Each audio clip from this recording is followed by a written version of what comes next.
Hello, and welcome to Fulfillment Therapy. My name is Maddie, Kendra Nielsen's COO, and today we'll be listening to episode 202, Honest Self-Reflection, the Key to a Thriving Marriage with Kensi Evans. We hope you enjoy. Welcome back to Fulfillment Therapy. Today we have our guest, Kensi Evans, back. So excited to have her on the show again today. And she is going to be talking about honest self-reflection in marriage, something that we all need a little more help with. So thanks for coming back on the show. I know you have introduced yourself recently, but just a little recap for guests. I met Kensi when I went and lived in Costa Rica for a month with my family, and she's just a delightful soul with a mental health background. And she has such wonderful perspectives. I feel like every month or so we have this conversation again, and you're just so gracious, Kensi, to be like, yeah, of course, I'd love to come and talk on the show. So thank you for always being willing. Well, thank you for having me. As you know, I am just so grateful for the opportunity because for me, it's such a privilege. I was telling you before we started how talking through the things that I'm learning and that I'm striving to implement in my life helped me to gain some more clarity and solidarity and like, okay, that makes sense. Or get feedback and be like, yeah, that could probably work on that a little bit more. But to tell a little bit about myself, I am married to my husband, Brett, for the last 13 years. We have four amazing boys, and we are living in Costa Rica. And my husband apparently loves me enough to follow me here because it was my idea. So we have been navigating that. So that's fun. Always an adventure. So that's where we are at right now. I'm so jealous. My husband and I were just talking about that because he loves spearfishing, loves it. We just love play and adventure. And we just keep saying, you know, what if we just do it and just forget about what the kids want? We want to live in Costa Rica and all of the beautiful places. But yeah, we keep kind of going back and forth when you talk about it. I'm like, I just want to be back there. We spend like all of our time in the water. It was so beautiful. And I'm sure you probably don't as a local, but man, it was Beautiful. And it's definitely not like vacation. It is more normal life. Motivation was to get to know these different people, their culture and their lives. And they're just such beautiful people down here. So no matter what, I am just grateful for the experience. Yes, the beautiful natural scenery of Costa Rica, but then also the beautiful people too. So, oh, yeah. Well, tell me a little bit. You mentioned that you're married to Brett, and how long have you been married? so we've been married for 13 years, going on 14 this Okay. year, or yeah, this year, next month, it will be 14 years. And we went to school together, high school for our junior and senior year together. So we knew each other. We were more like friend acquaintances than anything. So we didn't like date or anything like that. But then when he got back from his mission in September, I want to say, we started hanging out in October. And then it was like classic Mormon dating style from there. We dated for like a month, 2 months, and then got engaged. And then we got married 2 months later. So it was like a total of 4 months, which is super fast. Anybody else not part of this culture is probably like, are you insane? And Insane, we did maybe a little some bit. that too. Yes. Yeah. I'm glad it worked out, but Yes. yes, I I would would. probably have a heart attack if my daughter did that. And there are things that we've had to navigate. And I think that it's okay and actually helpful, I think, to acknowledge that there are challenges that come when you date that quickly and marry that quickly. What I am grateful for is with Brett, we are both committed to striving to grow together as a couple. And that can be challenging too, because that can look different for both of us, right? We can both have different opinions. If we can get back to, okay, we both really strongly value being committed to each other and building our relationship together and being responsible to our children that we've brought into this life together. And we may have different perspectives on how to go about that. If we can remember that grounded, equal shared value of where we both want to grow together, then I think it gets easier to navigate. Okay, well, he feels like this would help improve our marriage while I feel this. Because then sometimes I think that's where the conflicts arise and where people feel like there's no hope. because there's a difference in opinion or just the way we process things rather than staying grounded in what that shared value system. Okay. So I feel like that's kind of been something that we've had to navigate. Help me understand here. So I think it makes sense to most people that when it comes to gentle parenting, but when it comes to, I guess, I don't know if you would call it gentle marriage. I don't know what you call it, but like that honest self reflection in marriage, looking back on that 14 years and on your children, many kids have been in that mix, moving to another country, navigating just the differences of families, you're creating your own family culture, all of these things.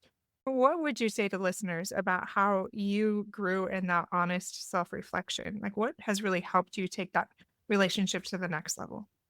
I'm going to put a plug in here for Jennifer Finlayson Fife, which you told me you had on years Yes. back to Yeah. that one. Yeah, like honestly, I think she was one of the main influences in my life over the last several years that has kind of helped me to develop that skill because she is really about that, like looking honestly at ourselves and holding ourselves accountable. I would say probably invited me into this space. So probably if the best thing that I can offer here is to turn people to go look at her content because she has so many amazing tools and resources. Even just her podcast. That's what I started with was just her podcast that's available to everyone. And what I love about her is that in many ways she is just good old-fashioned conservative, and at the same time, though, challenges belief systems that maybe we carried with us that maybe aren't as helpful as we thought, that maybe some people think are progressive. To me, I think is just kind of leading into a more equal partnership type of marriage relationship, and so that I think that's what just prompted me into looking more into this more honest self-reflection within my marriage. And surprisingly, Kendra, I think lots of times people think, like you had mentioned, gentle parenting and transitioning into gentle marriage.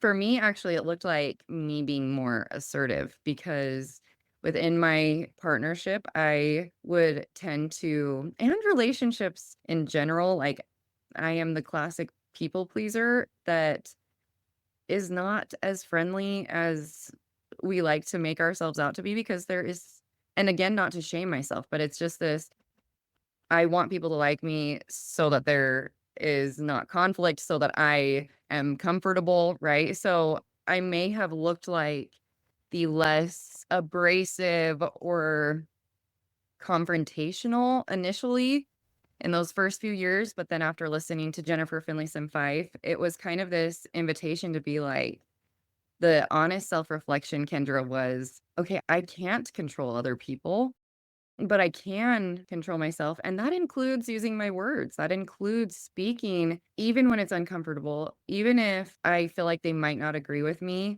But what I have control over is my own internal world. Like if my husband asks me, hey, is that okay? And I say, yeah, that's fine. But inside, I'm like, oh, that's super annoying. You know, I'm being dishonest, right? Like there's a level of deception. And I think the challenging thing is that we have made that out to be normal and acceptable. It's interesting because when I talk to people about this and I talk about how that's deceptive, lots of times people get really resistant and it triggers them because I think it's so normal, right? Like it's to misrepresent ourselves because we're uncomfortable to actually like show our internal feelings.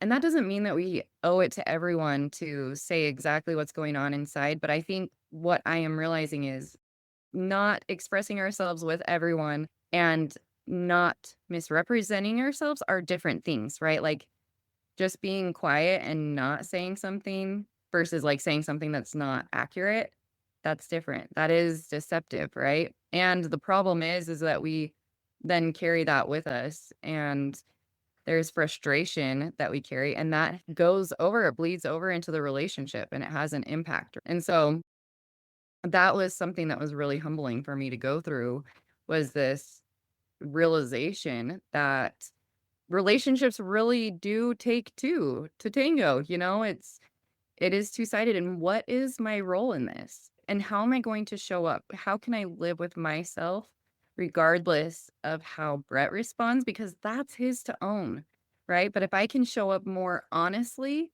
then that gives him more information to really actually build upon. But if I'm giving him false information, then is it really his fault when he shows up in a way that I'm not too happy with, but I haven't really expressed that, So anyway, I appreciate, as always, that I do with you, just that vulnerability, that openness to share your story, because I think that's just so important to be able to relate to other people and feel like we're not alone. And even just you talking, I think about all my clients and myself included here. I think that is a typical story, especially in faith led communities where it is somewhat that traditional response where the woman is not as assertive, much more passive, and typically the man is more aggressive. Now, that's not always the case, but often, and letting go of that people pleaser tendency or that desire to keep the peace, to not rock the boat. I hear that all the time. And I do have males that come and do that same thing. But typically, both sides are learning to be more assertive rather than the other side of the spectrum. And that can be really hard, especially when that wasn't modeled a lot for us growing up in most cases. Like, I had no idea that I wasn't being assertive. And it took me a lot of years to figure that out. And honestly, I don't know. I'll have to double check with my husband. I think he would say yes. But for a while there, I don't even know if he really liked the assertive person I was becoming because it was so different than the person he had married. Like sometimes he would say to me, like, oh, you're a strong personality. And I just want to slap him. I'm like, that does not sound like a compliment. But yes, I am becoming stronger because that is important to me. It is important to stand up for myself and to advocate for myself. And I didn't do that as well as I thought I did earlier on. So I'm a little late in the game, but I'm showing up now. you know what? I think that is life, right? Constantly learning. And that excites me. Sometimes I used to feel if I didn't have it figured out, if someone presented new information to me, then I was behind or I hadn't figured it out because the goal in LDS culture is perfection, right? And so we're trying to reach this standard. And what I feel like has kind of helped me to settle a little bit more is I don't think perfection is a fixed state, but rather a relational knowledge and accountability. Have the hope and dream that if we truly believe in eternal life, we will constantly be learning because how dreary and boring would eternity be if we reach perfection or just Yeah. living forever? Like, the idea that we're continuing to learn and grow within marriage, I think is comforting to me because I have seen different individuals in my life who are my same age, who are older than me, who have adult children, and they're still figuring out their marriage. The empty nester stage is completely different than what our relational style is gonna look like as parents of young children, And so giving ourselves that space. And I say too, I doubt that it wasn't that Joel disliked you so much as he disliked you throwing off the equilibrium. Like, we like things to stay, And so when he's sensing that it's you that's like throwing off the groove and he's like, I don't know what to do with this. If I can get her to stop what she's doing instead of look at myself, and if I can get her to come back to like what we know, then I'm going to do that. Right. Because I bet if you were to ask him, he would say that like, oh, that wasn't very kind of me, or I wouldn't claim that now, like,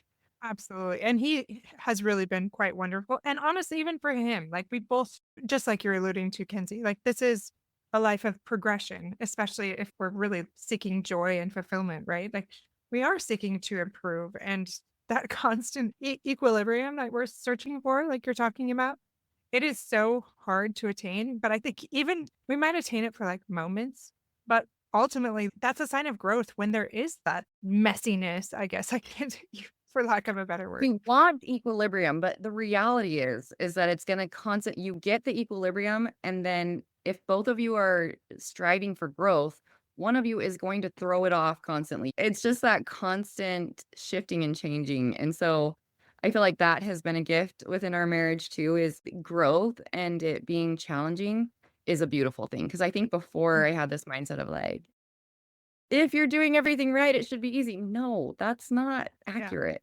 and there is beauty in this, and I think that's something that Finley and Fife put about, like, if we can embrace the messiness and look at it as a sign of growth instead of like, "Oh, crap, we're doing something wrong, we're failing." It's so much more comforting, like, "Okay, I can sit in this and tolerate it a little bit more because, like, the success of my marriage isn't on the line." You know what I mean? There's this really button up family that I know, and they're incredible. And their daughter had an eating disorder pretty severely. And the other day, she just casually, with a bunch of people around, made light of it in a beautiful way. And I was just like, oh, I love how challenges and trials make us all so much more relatable and human. And we don't really want that buttoned up kind of person that's, I don't know, it's the messy, beautiful parts that come out when we're going through all those growth challenges, right?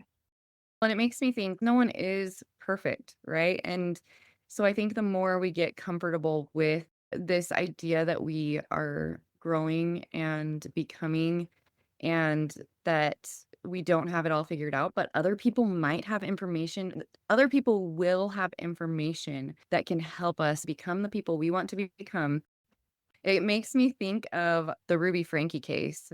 It's kind of a little bit older news, but they had this whole YouTube channel and they had the appearance of this perfect put together family, and then years later, there's this realization that like it isn't what it seems to be on the surface. And so I think the reason I like to share my own personal experiences and express ways that I have not shown up the way that I want to or things like that is because it's for me, it's a practice of getting more comfortable with things that I don't necessarily love, but that are a part of my journey and that have impacts. And I want to take accountability for those impacts.